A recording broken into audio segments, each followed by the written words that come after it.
कि भारत का education system रद्दी और कबाड़ है। देश तो पिछले 10 साल में इतना बदला है जितना पिछले 1000 साल में नहीं बदला, लेकिन एजुकेशन करिकुलम वो नहीं बदल रहा है, वो आज भी अपडेट नहीं हो रहा। पुरानी पढ़ाई, पुरानी केस स्टडी, पुराने सब्जेक्ट, वही पुरानी मैनेजमेंट थ्योरी। मतलब सोच शुरू होती है नौकरी से, खत्म होती है नौकरी पे। स्कूल में गए, इसका मतलब नौकर बनने के लिए जा रहे हो। आपकी लाइफ का एम क्या है? नौकर बनना है जी। डिग्रीज तो है पर कॉन्फिडेंस नहीं है। क्या आप ऐसे एजुकेशन सिस्टम को मीनिंगफुल बोलोगे?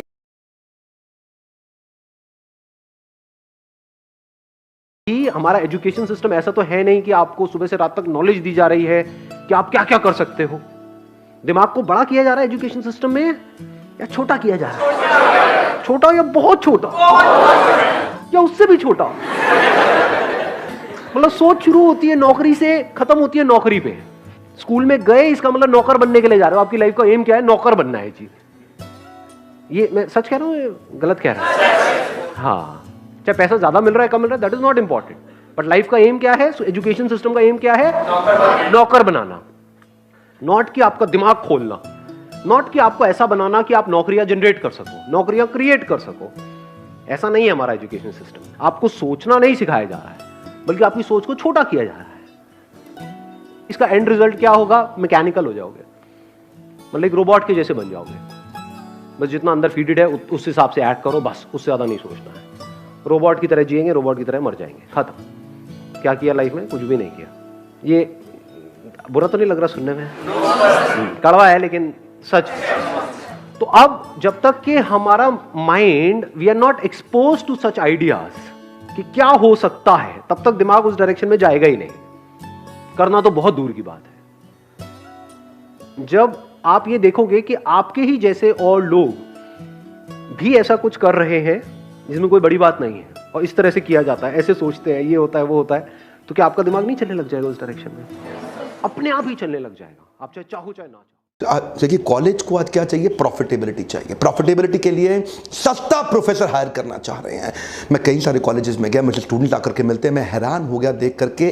35-32 हज़ार रुपये महीना एक लेक्चरर को हमारे देश के अंदर मिल रहा है, और वही अच्छे लेक्चरर को हार्वर्ड के अंदर 16 लाख रुपए महीना मिल रहा है, स्टैनफोर्ड के अंदर 16.5 लाख रुपए महीना, क्योंकि वो अच्छे प्रोफेसर को रिटेन कर पा रहे हैं। और हमारे कॉलेजेस में क्योंकि अच्छा प्रोफेसर, देखिए अच्छा प्रोफेसर आएगा कहां से? 30-32-35 हज़ार रुपये महीना आप उसको दोगे, जिसको कोई नौकरी नहीं मिलती, वो जाके प्रोफेसर बनता है।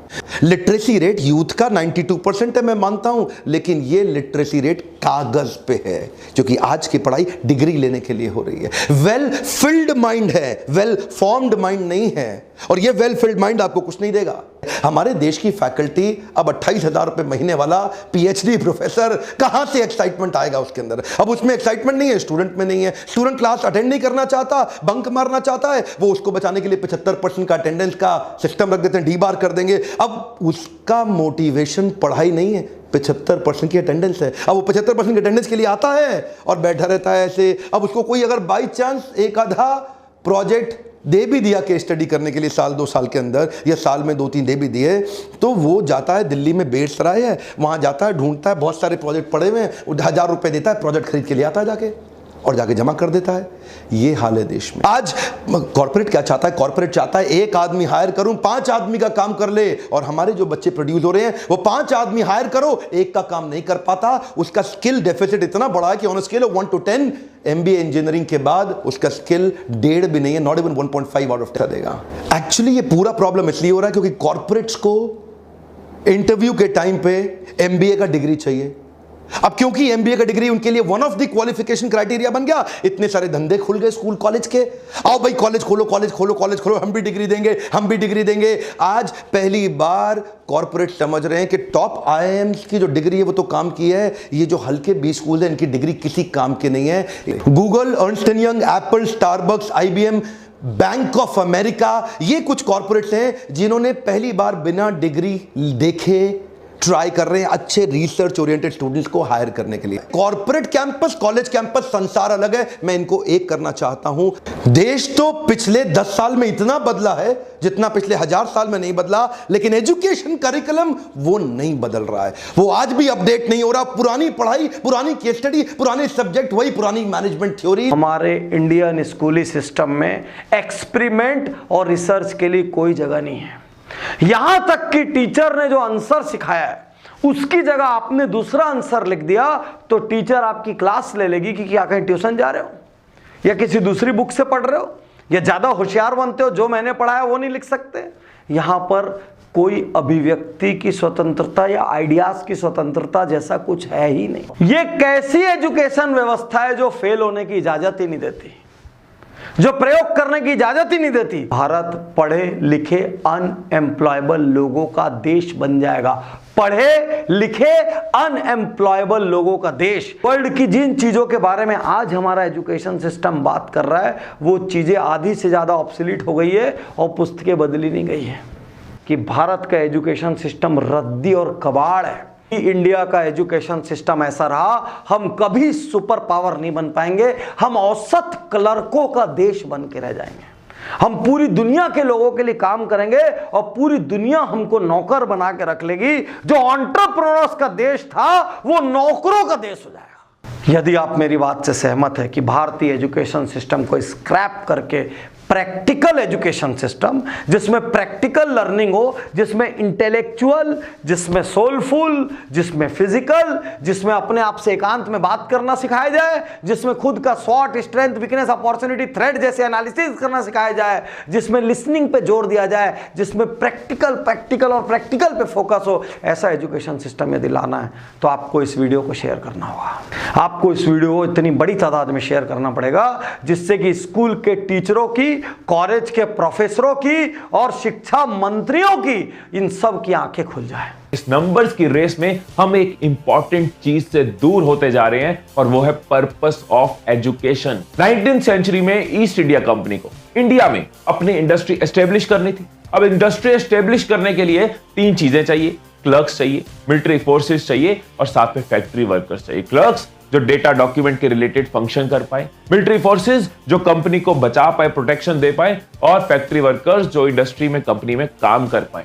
तो ब्रिटिशर्स ने क्या किया? ब्रिटिशर्स ने एक ट्रेनिंग सिस्टम बनाया, एक एजुकेशन सिस्टम बनाया जिसकी लैंग्वेज जो थी इंग्लिश रखी, सो दैट उनको कम्युनिकेट करने में प्रॉब्लम ना हो, वो अपनी इंस्ट्रक्शंस इन सबको दे पाए। अब आप जरा ध्यान दो कि इन तीनों चीजों को करने के लिए क्रिएटिविटी की जरूरत नहीं है। मालिक जैसा बोले वैसा करो, उठना है तो उठ जाओ, बैठना है तो बैठ जाओ।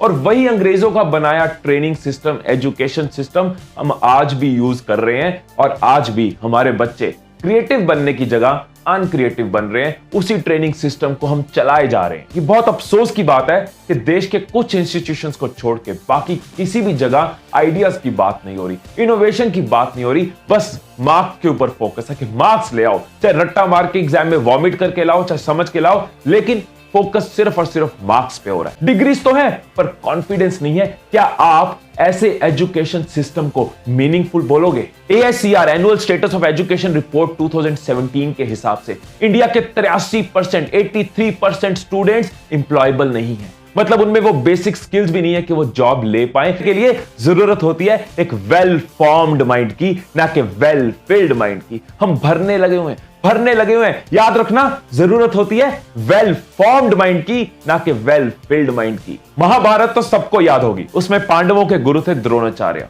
सब एक ही टीचर, एक ही गुरु से पढ़े हुए, लेकिन सबका फील्ड ऑफ एक्सीलेंस अलग अलग। युधिष्ठिर भाले से लड़ने में अच्छे थे, भीम को गदे में कोई नहीं हरा सकता था और अर्जुन को तीर धनुष में महारत हासिल थी। नकुल तलवार बाजी में अच्छे थे और सहदेव को कुल्हाड़ी चलाने में कोई हरा नहीं सकता था। द्रोणाचार्य ने सबको बेसिक एजुकेशन तो सेम दी, लेकिन ट्रेन किया उनके फील्ड ऑफ एक्सपर्टीज में। सोचो अगर द्रोणाचार्य भीम को कहते बेटा गदा चलाने में कुछ नहीं रखा, तू एक काम कर, तू ना धनुष सीख, फ्यूचर जो है ना, फ्यूचर वो धनुष में है, तो भीम से दुर्योधन तो क्या, कौरवों की सेना का एक सिपाही भी ना मरता। पांडवों की तरह हर बच्चे को अपनी लाइफ में एक द्रोणाचार्य की जरूरत होती है, जो उसको समझ सके, उस पर विश्वास कर सके, उसकी स्किल्स को पहचान सके और उसको आगे बढ़ने में मदद कर सके। पेरेंट्स में और टीचर्स में हर बच्चा अपना द्रोणाचार्य तलाश रहा। यहां पे मुझे अल्बर्ट आइंस्टाइन की एक बात याद आ गई, बहुत ही बढ़िया बात उन्होंने बोली कि हर इंसान जीनियस है, हर इंसान जीनियस है, लेकिन अगर आप एक मछली को जज करोगे